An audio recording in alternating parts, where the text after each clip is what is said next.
see all you guys. I didn't get around to say hi to everyone, but I'm going to before you leave, so I just want you to know that. In our minds, we make our plans, but the Lord determines our steps. That was our founding verse in 2003 when we first began. Some of you are shaking your heads, you remember that. And it's the verse that we still stand on today. Now, directed steps lead to momentum. And all through our history, you're going to see how God directed our steps and how the momentum has continued. Now, around the year 2000, I was, at that point, this is when I first felt the Lord calling me and put the dream in my heart to help godly women start nonprofits or start their leadership. And it was in 2000 that I was working for a church. I was the women's ministry leader for my church there. And one evening, I was having dinner with a good friend of mine who was on my ministry team. Her name is Bridget. Bridget's actually sitting right over there. And when Bridget and I were talking, we were frustrated actually about the fact that women in church leadership at that time were not communicating with each other. They were reinventing their wills over and over and over again in their own little hubs because they just weren't equipped and taught and connected.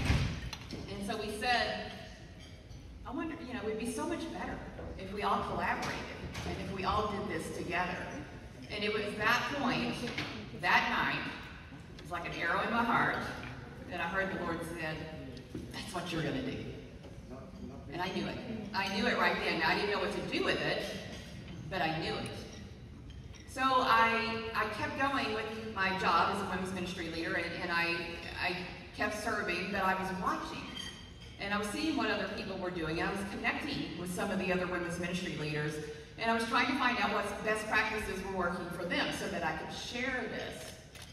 And then, in 2003, I got a phone call.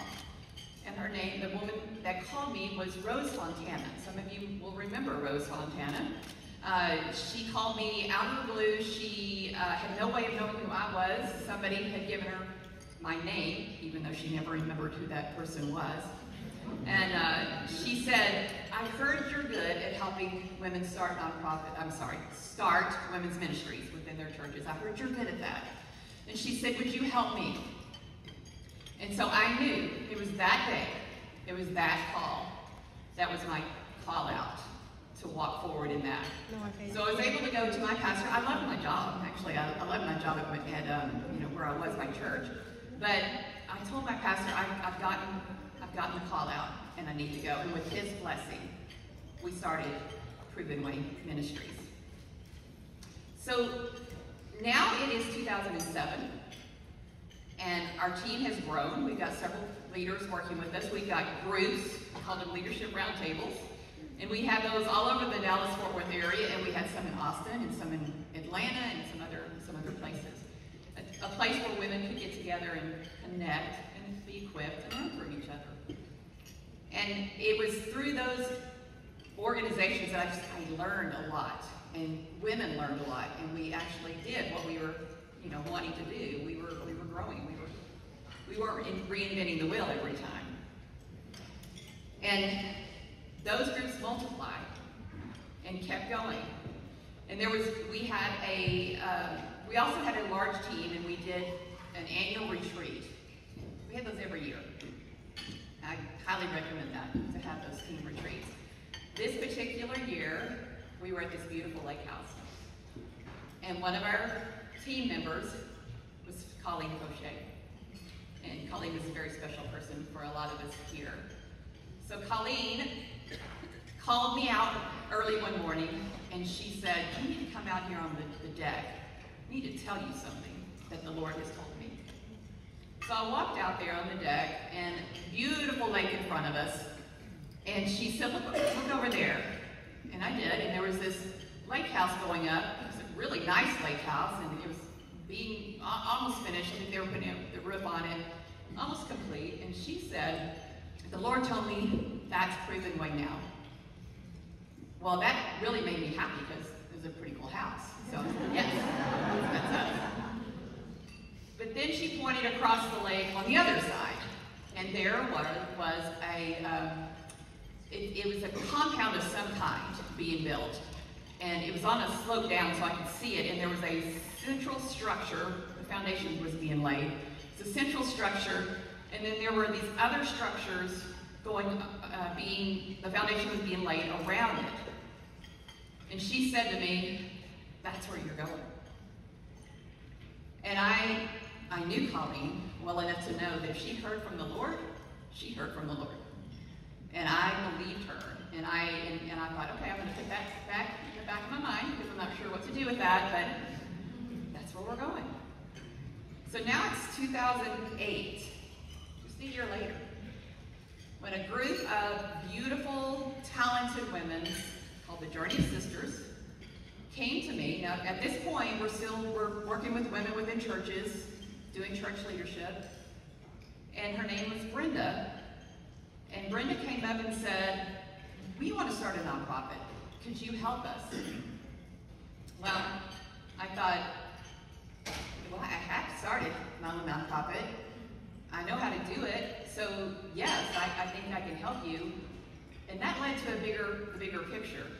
Because when I started thinking about it, I thought, man, there's a lot of women right now that, for whatever reason, aren't able to do what they want to do within the church. We love the church and the service side of the church, nonprofits, but there's just sometimes when you want to do something that needs to be done outside the church, and these women need help. So when Brenda came to me and I said, let's see what we can do. So I started I got a lawyer out of Austin, a wonderful nonprofit lawyer. I talked to several experts in the nonprofit area and decided, you know what, we can do this. So the sponsored membership side of our nonprofit was born. And that was helping women come underneath our umbrella and being able to serve in the way that they wanted to serve. Now, that Journey of Sisters and Brenda, being our first sponsored member, she was the first structure around that central structure. So remember the prophecy. So she was the very first one that came, and many more were coming around us. Sounds a little bit like a pinwheel, doesn't it? Then in 2010, I was having lunch with my friend Elizabeth. And Elizabeth worked for a wonderful woman named June Hunt. She was one of the ones that was on the video. And Elizabeth we were just, talking, friend talk. And I happened to mention that we were looking for a place to have an event for our nonprofit. And at that point, we were all working out of we were officing out of our homes at that point, and we were always looking for places to meet and places to hold an event. And she said, well, there's a building being built in Plano. And I happen to know the person that's the mastermind behind this building, June Hunt. And I think you ought to go talk to them because they have some event space. And I thought, okay, that sounded like, and she said, I think it's going to be reasonable. You need to talk to them. So I went.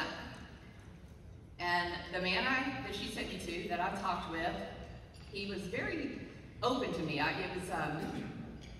remember being surprised how friendly he was and how eager he was to talk to me. And I said, I'm here to see your event facilities. Now, the building wasn't even built wasn't finished at that point. The walls were up and everything, but he said, I can show you where we do have our events. And he said, but I also want to show you, or tell you, that we have one office left in this building, if you would like that last office. And I looked at him and I said, yeah, we're a small nonprofit, and, I don't think that's the best stewardship of our money to do that. And he said, let me show it to you. He said, by the way, I've done research on your nonprofit, and we don't have a nonprofit yet that is signed a lease yet, that serves women. We'd really like to have you in this building. And he took me upstairs and he showed me the one office that was left. And then when he told me the cost of that one office, I thought I'd heard wrong. And I just looked at him and I thought, what did you say? And he told me again, and it was because of they're a 501c3, this building is a 501c3, and their generous donors underwrite the cost, largely, of the building. So he told me the amount, and it was, all of a sudden, it's kind of a no-brainer, right? So I said, oh, wow, okay, so we moved in, and that was a game changer for us. Now we have support, we have synergy, they offer all kinds of leadership training, and they have event facilities like this and meeting rooms that we get to pass on to those who have now come underneath our umbrella, those structures that are now coming around. Only God could do these kinds of things.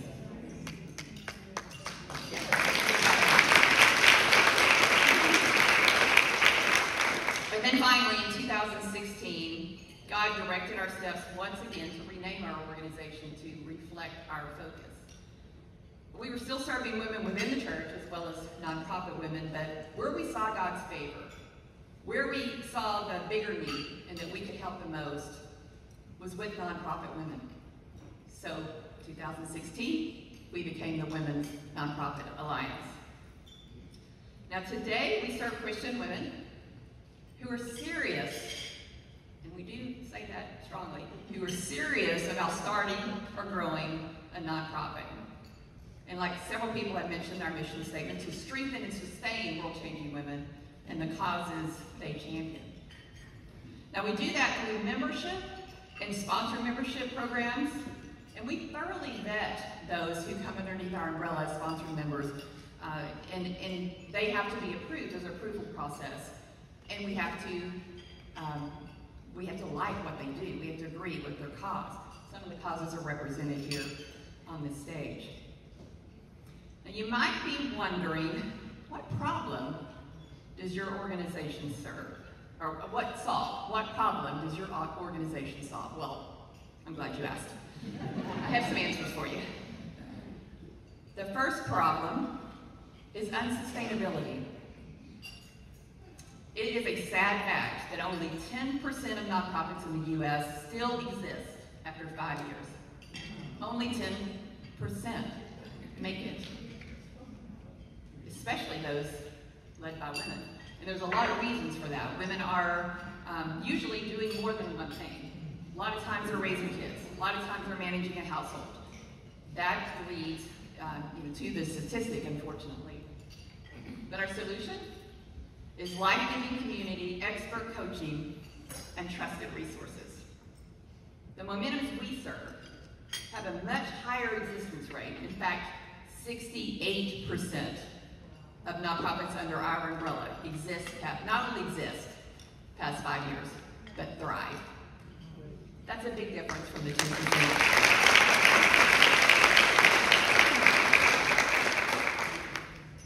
Problem number 2 is isolation. In a church setting, there's usually built-in community, there's leadership, there's mentorship and resources. But when someone goes out on their own to start a nonprofit, it's a lonely place. They don't have all of those built-in things. They don't have built-in community. And when they're first starting out, they have no one to walk beside them, no one to show them the way. Our solution is one of our programs we call our Growth Accountable Program, or GAP. And it provides a three-month growth plan for focus, a coach for direction, and a growth guide for accountability. It's been our most successful program to date, and it gives our nonprofit leaders, especially those who just need a little, need someone to walk beside them, need somebody to hold their hands, need somebody to say, you can do this. So they're coached to continue on, they're guided through this process, and it is, we're seeing lives being changed because of our Growth Accountable Plan, and we're very, very excited about that program. This is one of the things that we heard from our sponsored members and our members that they were looking for. They wanted someone, they wanted a tangible plan and somebody to walk beside them. And then the problem number 3 is overwhelming. There is much to do as a nonprofit leader, and it's hard to fit the office work in, when they really just want to go save the world. That's really what women want to do. They're passionate. They have that passionate heart. They just want to go out there and save the world. And they're trying to do it all by themselves, and that's a heavy burden. So our solution is our back office support. For our sponsored members, we do their accounting, their tax filing. We provide other financial administrative services. We give them resources such as a portal, a donor management platform, accreditation that they couldn't get on their own. And we make sure that they are compliant with the IRS and that they operate with integrity. We are their back office support team. One thing we've had a dream, we were dreaming about for several years, was to also provide grants. So a couple of years ago, we were able to add that and to provide financial support for our members through grants. And we have 2 of our grant winners here today. And I want to mention them. Kristen Gross. Kristen Gross she won our grant earlier this year, and this is a Facebook post that she sent out that shows how she spent her money that she won, the grant that she was awarded. And we are so proud of the work that you're doing, Kristen. We're so thankful that you're underneath our umbrella. I love the fact that she helps adults with disabilities. And then the other one that's here today is Alicia. And Alicia Johnson. Yeah. She just won our grant on Tuesday. Yeah. Alicia works with Justice Impacted Youth. She hasn't had a chance to spend her money yet, but when you do, post about it so we can share. We also offer spiritual growth opportunities in prayer. It's really important to us. And I think all of the members, sponsored members underneath our umbrella would say that they know that they can come to us. They can come to us anytime for prayer, and that we will pray for them as a team and individually. We have an annual day of prayer in May that as a community, we collectively pray together. We pray over everyone's causes. And we partner with His Mighty Warriors to send out a monthly devotional that is specific, easy for you to say, specifically written for nonprofit leaders. Now let's turn to the future for a minute. In your ministry overview, it lists our funding needs and goals. With the funds God gives our way, we will increase our services and support in the following areas. For our world-changing women under our umbrella, we will remove barriers that cost time and money, allow them to focus solely on their mission, unburdened by administrative and technology hurdles. For all nonprofits in our community, our members, we will provide more grants and training programs to empower, mobilize, and sustain them. And for the next generation of nonprofit leaders, we will provide education, leadership training, and service opportunities through our extensive internship program. Next up, we're going to have a video that's going to show a little bit more testimonies, a little bit more about our services. So in closing my part, and I wish you could see my notes here because I have a big X over by my closing because God gave me something else this morning to say. So if you are a nonprofit leader in this room, would you mind standing up for a minute? Anyone that's leading a nonprofit for just a minute, would you stand up?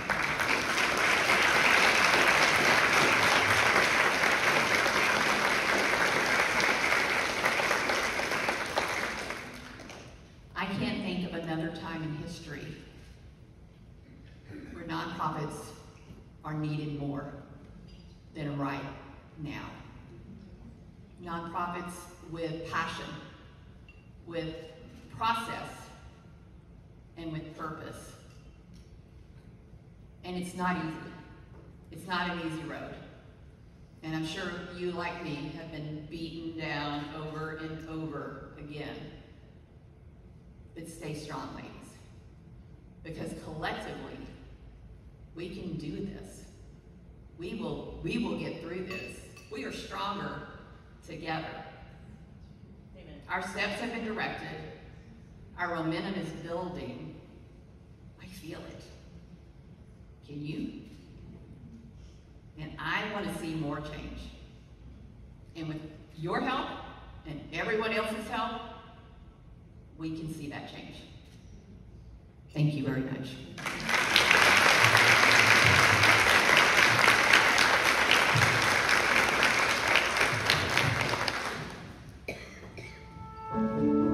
Women who start a nonprofit often have the passion, they often have excitement, the dream, to start something that has been planted inside them, but they don't often have a plan.